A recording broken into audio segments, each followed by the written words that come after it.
Salut à tous et bienvenue en Terre du Milieu. Aujourd'hui, je vous en apprendrai davantage sur un illustre personnage que vous m'avez assez souvent demandé. Fingolfin, roi des Noldor.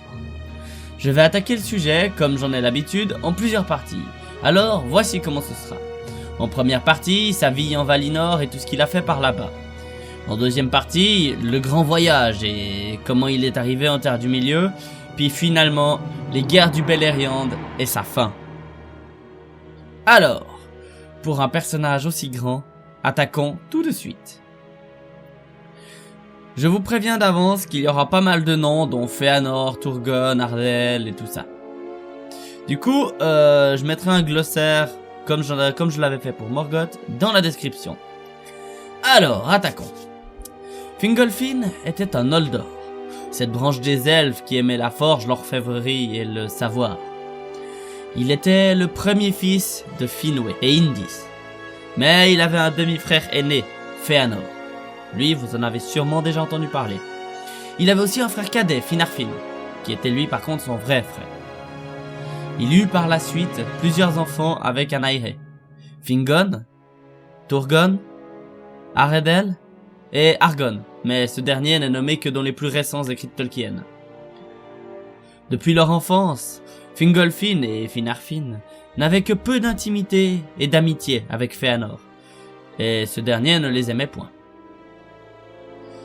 À l'époque où Fëanor était sous le joug et avait les amitiés de Melkor, donc de Morgoth, Fingolfin avait supplié son père de mettre un frein à l'orgueil de Fëanor.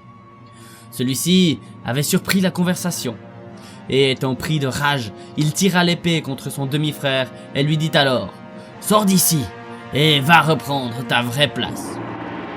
Fëanor rattrapa Fingolfin à l'entrée du château et lui pointant le torse de son épée, il lui dit « Vois demi-frère, voilà qui est plus aiguisé que ta langue.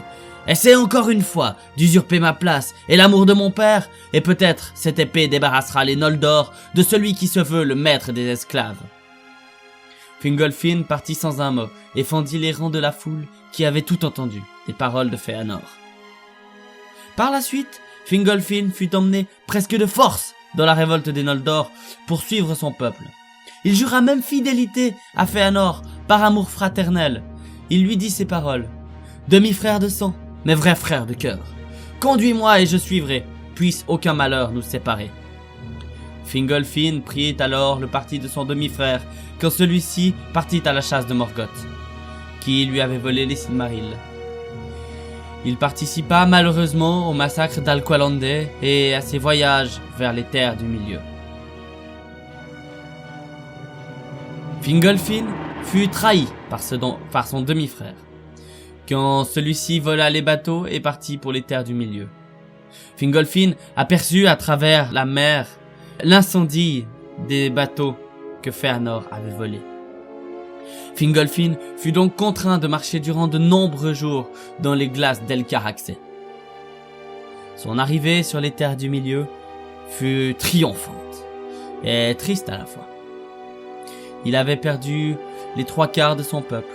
Seuls les plus forts avaient survécu, parmi lesquels était Galadriel, celle-là même qu'on voit dans le Seigneur des Anneaux. Triomphante, ai-je dit ? Ouais, car quand Fingolfin mit le pied sur les terres du milieu, le soleil entamait son premier lever. Ce fut alors, sur un lever de soleil scintillant, que Fingolfin toucha les terres du milieu et que ses bannières flottèrent au vent. Quand Fingolfin et son armée trouva celle de Fëanor, ou plutôt celle de ses fils, car ce dernier était mort à la guerre, ne vous inquiétez pas, il aura son propre épisode. Ils manquèrent de s'affronter. Les gens de Fëanor avaient honte de la conduite de celui-ci, et ils mirent un lac d'Ithlum entre eux pour ne pas se côtoyer, mais tous ensemble regardaient vers Angband, la cité de Morgoth, et le défaire.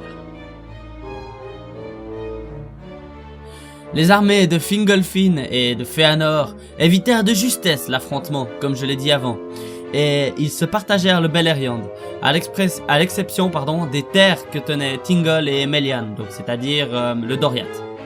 C'est ici. Après un semblant de réconciliation, Fingolfin hérita de la royauté sur les Noldor de Beleriand, qui appartenait jusqu'alors à Maedhros, fils aîné de Fëanor. Il prit la direction du siège d'Angband et s'établit dans le pays d'Ithlum.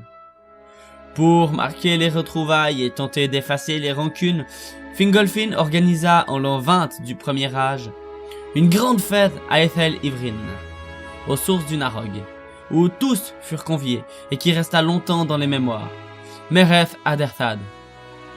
Plus tard, après l'arrivée des hommes, il conçut l'idée d'une attaque concentrée de toutes les forces en présence contre Angband. Mais son projet n'aboutit pas, car beaucoup d'elfes, bien installés, se croyaient à l'abri et refusaient de s'engager dans un assaut meurtrier.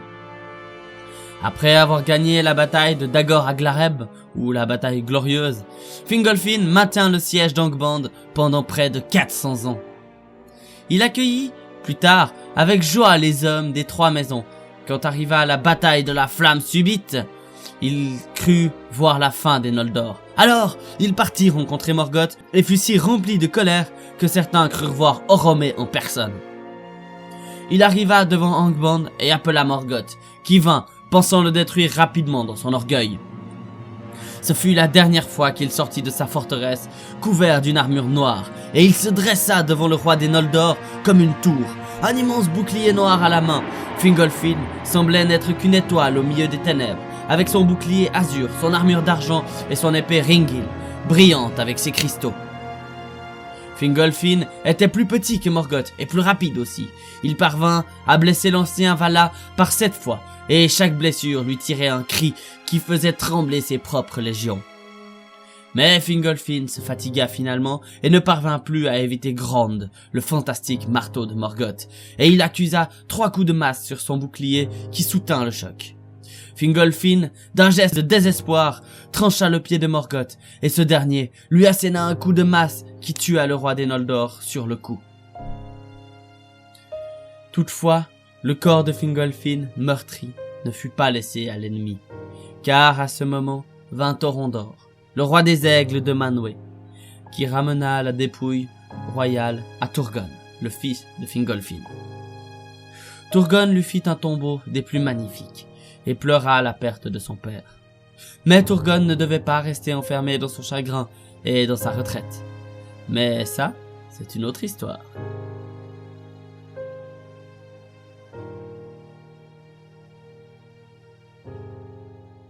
Merci à tous d'avoir suivi l'épopée du plus aimé et du premier roi des Noldor après Fëanor. Pour le prochain épisode, je ne vais pas vous donner de choix, car pour cette fois, ce sera le 10e, et j'ai déjà le thème pour celui-là. Entre-temps, si vous ne savez pas que regarder, je peux vous conseiller mon autre émission, l'archéologie du monde ancien, que vous risquez d'aimer. Vous y apprendrez plus de choses sur certains objets, menus objets, je dirais. À l'heure actuelle, il y a les Palantir et la bague de Barahir, c'est tout. Du coup, à bientôt, en Terre du Milieu. Ciao!